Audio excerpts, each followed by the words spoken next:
Il est 20h, vous êtes au bon endroit sur Noah. Bienvenue pour un nouveau numéro de 20h le rattrapage et bienvenue à notre invité. Bonsoir Jean-Louis Dubourg. Bonsoir. Je vous en prie, installez-vous. Vous êtes le président de la Chambre d'agriculture de la Gironde. Merci d'avoir accepté notre invitation. Alors nous sommes ensemble pendant une demi-heure. Nous allons revenir sur les temps forts de l'actualité de la semaine. Une actualité marquée par l'ouverture aujourd'hui à Paris de la 57e édition du Salon international de l'agriculture. Un salon qui s'ouvre sur fond d'agribashing, de défis alimentaires et climatiques.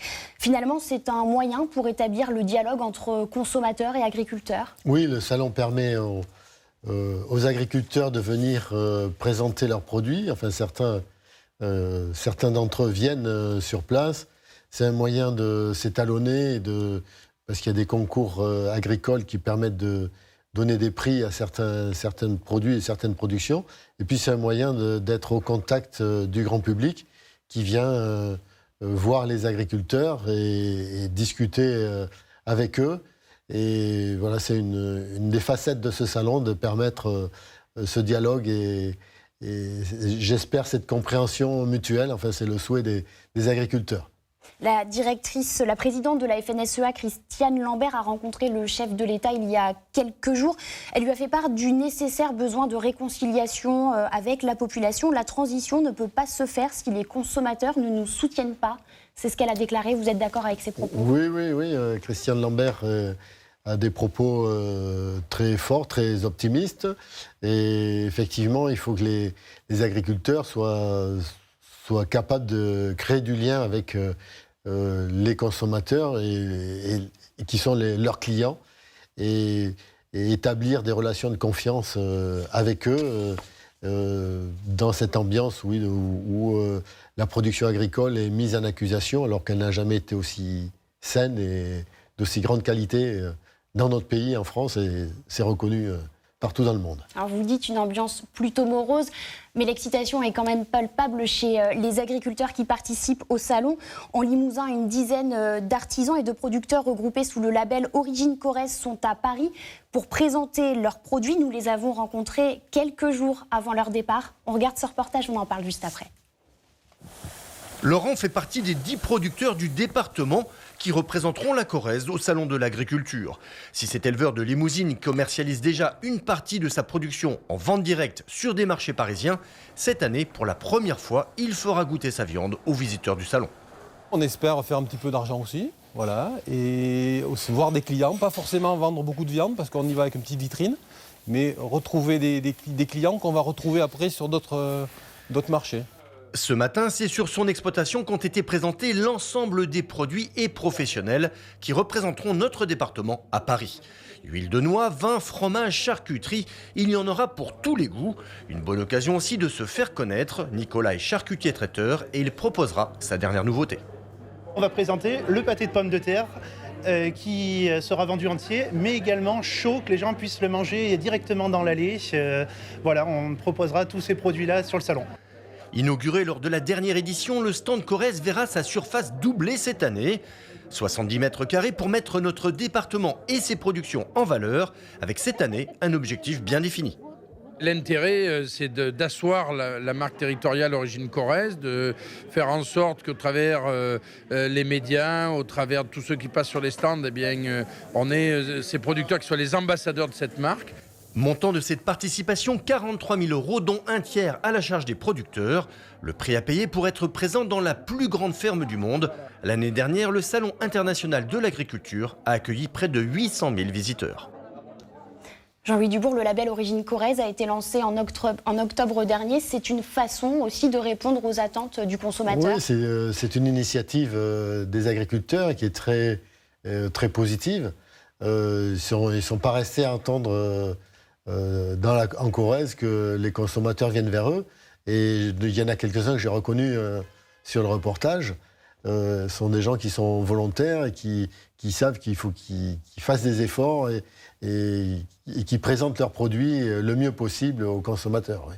Alors le Salon de l'agriculture sera aussi l'occasion d'aborder la politique agricole commune débattue en ce moment même à Bruxelles lors du sommet extraordinaire sur le budget européen. C'est un dossier qui vous inquiète, ça aussi ?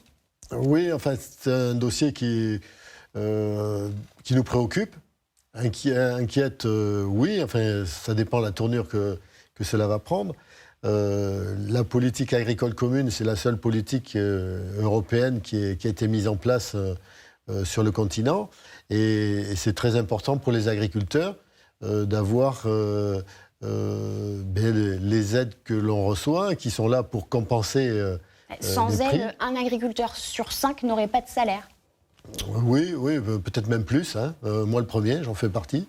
Donc, c'est important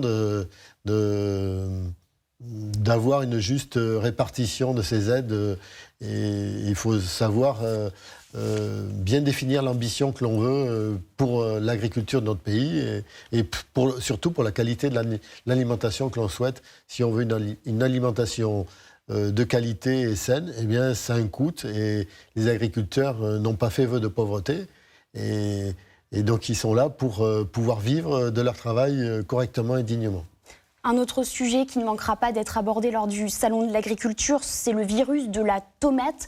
Lundi dernier, 2 serres contaminées ont été signalées dans le Finistère, de quoi inquiéter les producteurs du Lot-et-Garonne. Ce sont des tomates infectées par ce fameux virus. Toute une production à jeter et ça se passe dans le Finistère. Du côté de Marmande, c'est l'inquiétude, l'interrogation et parfois même l'incompréhension des producteurs de tomates. Et pourtant, pour l'heure, aucun cas de ce virus n'a été détecté en Aquitaine. Sincèrement, je suis très inquiet pour la saison à venir parce que je sais très bien que malgré qu'on n'ait pas à ce jour de présence en Aquitaine, mais il y a une présence a priori en Bretagne qui a été détectée. Et on sait que quand ça arrive sur une exploitation, on doit tout arracher et c'est l'agriculteur qui va perdre. Les organisations professionnelles en Lot-et-Garonne sont sur le pied de guerre. Des cellules de veille, des protocoles d'information aux producteurs commencent déjà à être mis en place. Dans notre groupement, bien sûr, nous sommes très près des producteurs et donc c'est avec eux que nous construisons finalement les analyses de risque et nous déterminons quels sont les facteurs, les points d'entrée possibles pour le virus et nous mettons en face des mesures justement pour contrarier les risques de présence du virus ou de contamination du virus dans nos cultures. Il faut savoir que ce virus peut en effet se transmettre par les semences, les plants et les fruits infectés. Aucun traitement ou aucune variété résistante n'existe aujourd'hui. Il n'est cependant pas transmissible à l'homme. Ce virus, c'est la hantise des agriculteurs ? Des hantises, je ne sais pas, mais les producteurs de tomates, oui, vont être amenés à prendre des précautions. C'est un virus essentiellement, qui est végétal. Donc, qui n'y ait aucune transmission possible. Ce n'est pas dangereux pour l'homme, mais économiquement, ses conséquences ne sont pas négligeables. Ça peut être assez dur pour ceux qui seront touchés.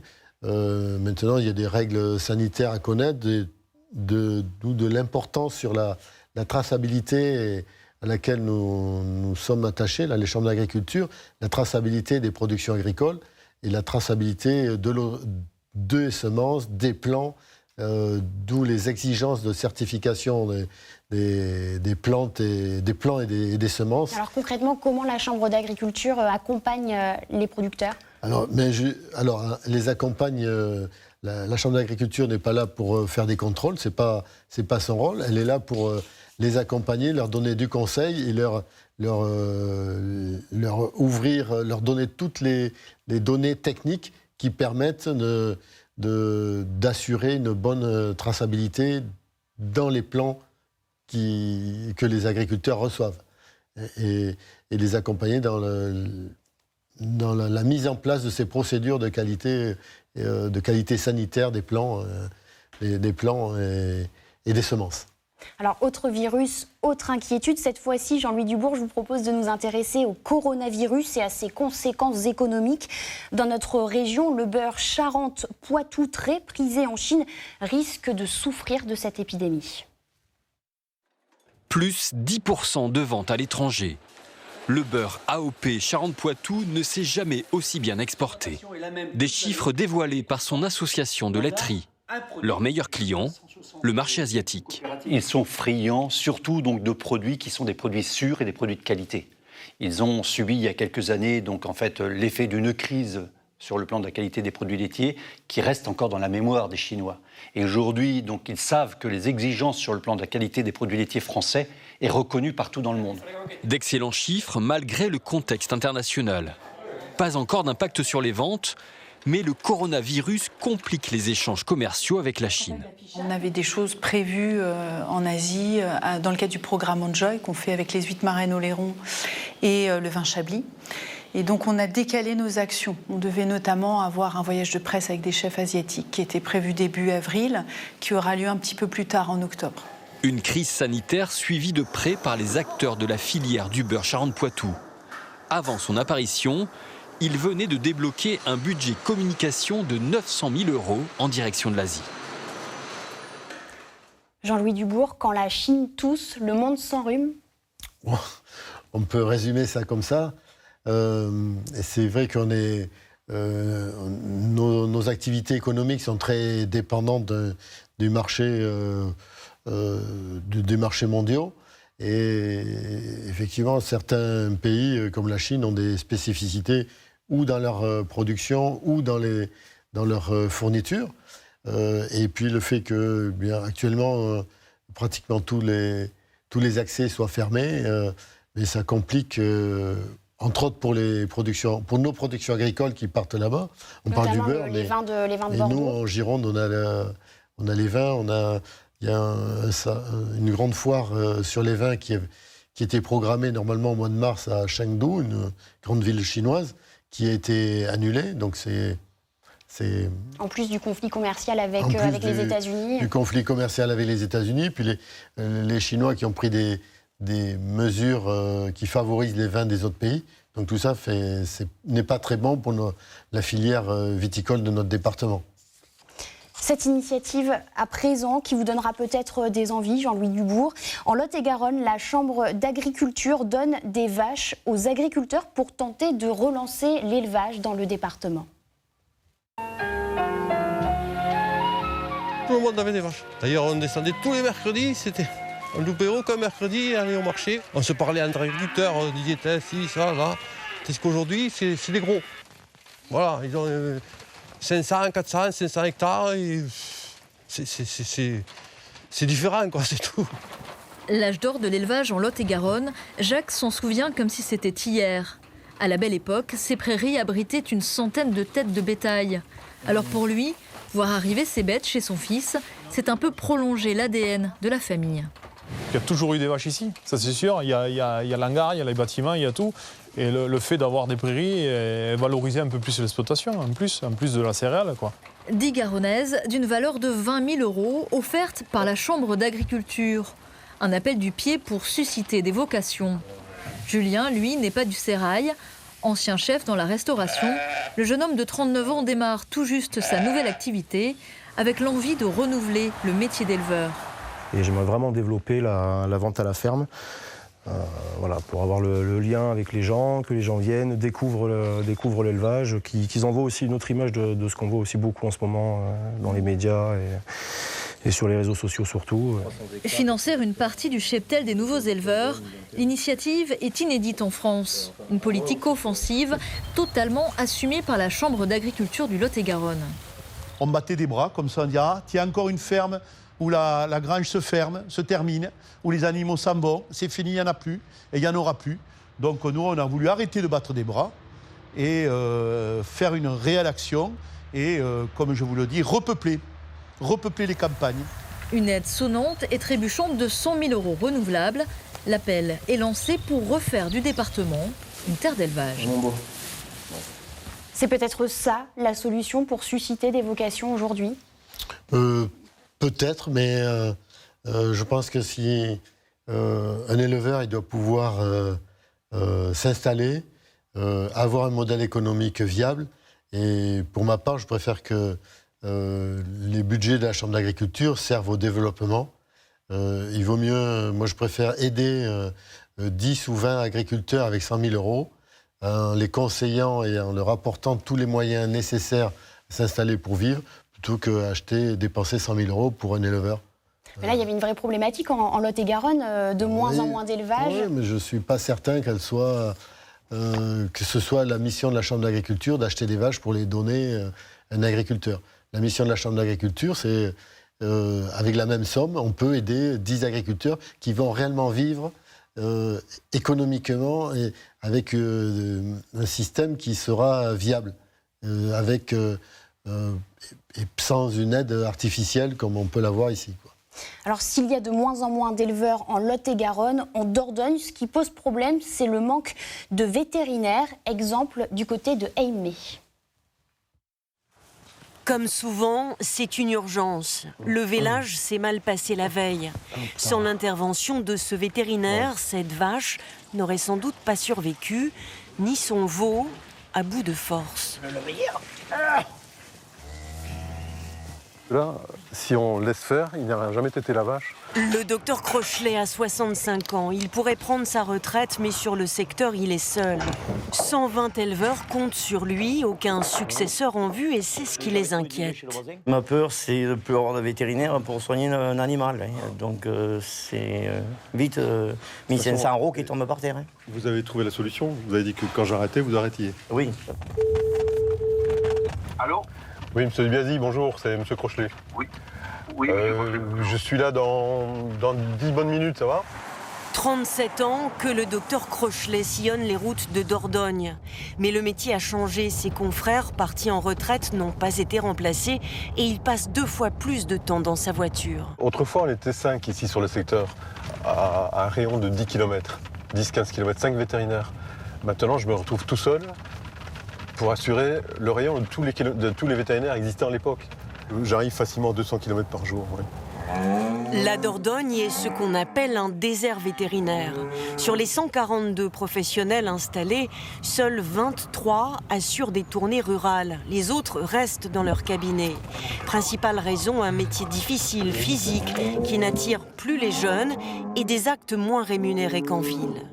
Désert médical, désert vétérinaire, le problème est le même, mais dans ce cas-là, ce sont les animaux les premières victimes.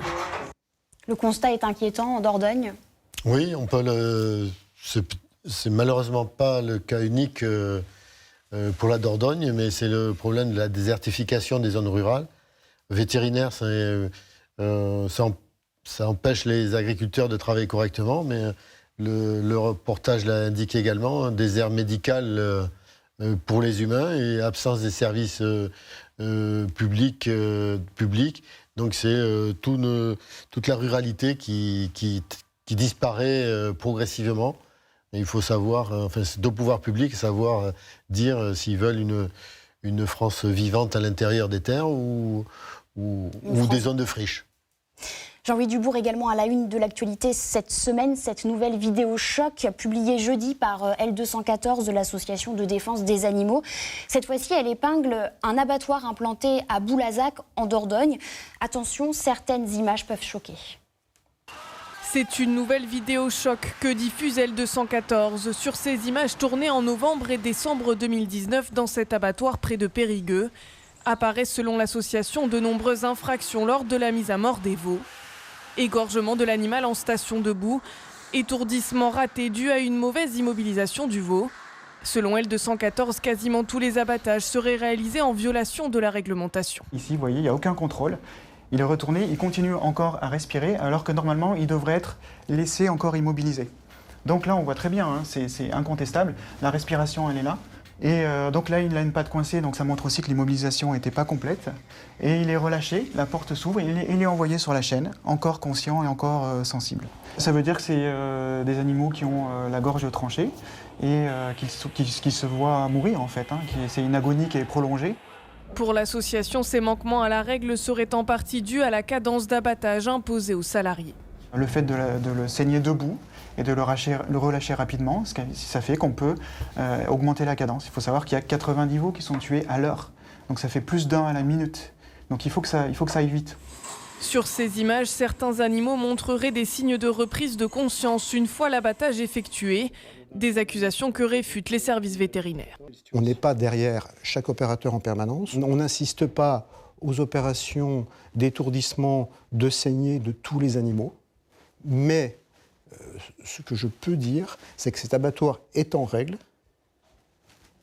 et que la réglementation et au quotidien l'action de l'État permet de le confirmer, de le conforter. L214 a saisi le procureur de la République et réclame désormais la fermeture administrative du site. La Sobéval, qui n'a pas souhaité répondre à nos sollicitations, a annoncé vouloir porter plainte contre l'association pour diffamation. Vous déplorez une opération communication. La vidéo sort quelques jours avant l'ouverture du Salon de l'Agriculture. Oui, on a l'habitude de ce genre d'action, voire de publicité sur les légumes ou sur les fruits. Et c'est au moment où on parle le plus d'agriculture que les opposants L214 et les autres saisissent souvent cette période pour faire le buzz, et c'est de la communication gratuite. Et donc je pense que les services vétérinaires suivent dans notre pays ce qui se passe dans les abattoirs. Faut-il voir un lien entre ces vidéos et le sentiment d'agribashing qui monte chez certains agriculteurs ? Oui, enfin les agriculteurs sont un peu dépités de voir, de subir les attaques dont ils font l'objet. Il faut savoir qu'à l'automne dernier, des bâtiments d'élevage ont été incendiés avec des animaux brûlés vifs, et, sous le prétexte de protéger les animaux, quoi. Donc les agriculteurs souffrent de ça et ils ont été entendus par le ministère de l'Intérieur qui a mis en place la cellule Déméter. C'est un pas en avant. C'est une première action. C'est une action qui va permettre aux agriculteurs de pouvoir assurer leur protection de leurs biens, de leur matériel, de leurs équipements et de leur vie, quoi. Voilà. Alors l'un des sujets qui a aussi contribué au sentiment d'agribashing chez certains agriculteurs, c'est la mise en place de zones sans pesticides. Des pesticides qui inquiètent plusieurs associations de Gironde. Cette semaine à Blaye, elles organisaient les états généraux de riverains contre le risque des produits phytosanitaires. C'est une première en Haute-Gironde, pays de vignes et de culture, l'organisation d'états généraux autour des pesticides. Sur l'écran, les témoignages de personnes victimes de maladies, un préambule au débat réunissant à la fois des riverains et des agriculteurs. Tous ensemble, il ne faut pas qu'on se trompe de cible, quoi. C'est se tourner vers la vraie cible, c'est-à-dire ces fabricants de produits, ces entités d'État qui devraient nous protéger davantage, qui devraient avoir plus de transparence. Au total, une centaine de personnes venues partager leurs expériences, parmi lesquelles des viticulteurs prêts à ouvrir le dialogue sur leurs pratiques agricoles. Que les uns ne pensent pas que les autres soient que des pollueurs et que des gens qu'il faudrait qu'ils arrêtent leur activité parce que c'est compliqué. Et nous, de notre côté, qu'on soit capable aussi d'être dans la discussion, de donner des réponses de manière beaucoup plus apaisée. Côté scientifique, une association s'est créée en Limousin. Elle réunit aujourd'hui 150 médecins qui plaident pour davantage de clarté auprès du grand public. Il faut une parole scientifique aussi précise que possible et aussi fondée que possible. Et il faut à côté un mouvement social qui dise on sait des choses et maintenant on veut faire respecter aussi bien la santé des pros que la santé des riverains. Une alerte girondine avant la semaine pour les alternatives aux pesticides qui commencera le 20 mars, jour du printemps. Une réaction sur ces associations qui communiquent contre les pesticides ? Oui, c'est compliqué d'avoir une réaction. Pour ma part, je préfère m'appuyer sur des scientifiques, sur des analyses des agences spécialisées qui indiquent lors des mises sur le marché, lors des autorisations de mise sur le marché des produits, qui indiquent des conditions d'utilisation, les précautions à prendre, les risques qu'il peut y avoir quand on n'applique pas bien les produits, et puis insister aussi sur la formation des agriculteurs pour utiliser correctement les produits. Les pratiques ont évolué des agriculteurs, elles doivent encore évoluer, et on doit inciter, c'est le rôle des chambres d'agriculture entre autres, inciter les agriculteurs à traiter correctement, dans de bonnes conditions, en respectant toute la réglementation. Puis s'il y a des produits qui sont qui sont très dangereux, eh bien, il y a 2 choses à faire, c'est les retirer, donc c'est pas les agriculteurs qui vont décider, mais si on retire un produit, il ne faut pas qu'on autorise l'importation de produits agricoles qui ont été élaborés avec ces produits-là. Il faut que les agriculteurs soient tous placés agriculteurs français, soient placés au même pied d'égalité que les autres, et que les produits agricoles soient tous élaborés avec les mêmes règles sanitaires. Autre sujet au cœur de l'actualité cette semaine, les températures printanières, elles ont une nouvelle fois dépassé les 20 degrés dans la région. Une météo qui inquiète les skieurs. Les vacances d'hiver ont commencé hier, mais la neige sera-t-elle au rendez-vous dans les Pyrénées? Réponse avec Guillaume Roger du groupe NP, contacté par Skype. Les stations de Gourette et la Pierre Saint-Martin, au même titre que les autres stations de la chaîne NP, sont toutes ouvertes.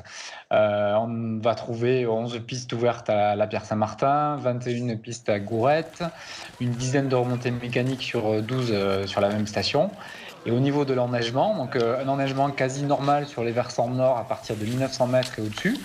Et en dessous, c'est de la neige artificielle, mais qui permet de revenir à la station ski au pied. Voilà, par exemple, à Gourette, on a 2 retours ski au pied possibles pour rentrer à la station. Voilà, donc il y a de quoi bien s'amuser. Ensuite, au niveau des températures, c'est vrai qu'on a connu des températures élevées le week-end dernier. En revanche, lundi, mardi, retour du froid, donc mardi dernier, qui nous a permis d'abord d'accueillir avec grand plaisir des petites chutes de neige. Il y a eu 5 cm de neige fraîche qui sont tombées dans la nuit de lundi à mardi. Et ensuite, on a pu aussi produire de la neige artificielle, donc ça, c'est plutôt pas mal. Au niveau des températures, ça devrait rester assez chaud, sympa jusqu'à mercredi. Donc, milieu de semaine prochaine, on prévoit un retour du froid et de la neige. Jean-Louis Dubourg, savez-vous ce qu'est un décoiffage? Non. Pour en savoir plus, je vous propose de regarder ce reportage tourné à Bray-les-Bains sur l'île d'Oléron, autrefois surnommée l'île aux 100 moulins. Quand le moulin de la Bray perd la tête d'un seul coup, 10 tonnes de toiture suspendues d'un bloc en haut de la grue. C'est la première étape de la réhabilitation. Les curieux sont nombreux, heureux d'assister à cette résurrection. C'est bien qu'il soit refait le moulin. Très bien, c'est très bien. Touristiquement parlant, on sera bien armé pour le nord de l'île d'Oléron. Hein. Ah oui, ça serait bien, oui. Ça ferait revenir les souvenirs d'antan.